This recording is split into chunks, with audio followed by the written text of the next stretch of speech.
Japan ngayon ng mga non-lethal equipments, no?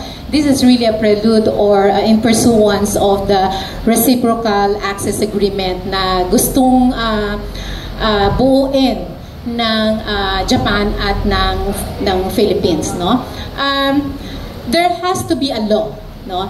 The United Nations CEDAW is a resolution. The Philippine government is a signatory of the CEDAW. Kaya kapag nagkakaroon ng resolution, to enforce that, there has to be a law, a local law. Kaya nga, because of the CEDAW, nagkaroon tayo ng Magna Carta of Women, no? Because of the CEDAW, nagkaroon tayo ng mga iba't ibang batas para sa kababaihan. Now, with the CEDAW resolution on para dito sa ating mga lolas, there has to be a law. Yun yung dahilan kung to enforce that.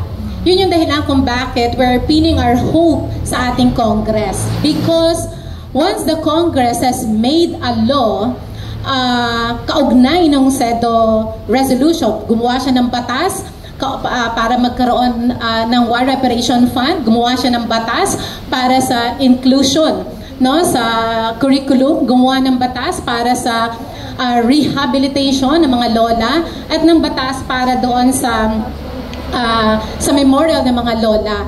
Dahil kapag may batas na, di ba, the executive branch of course cannot but implement or execute the law.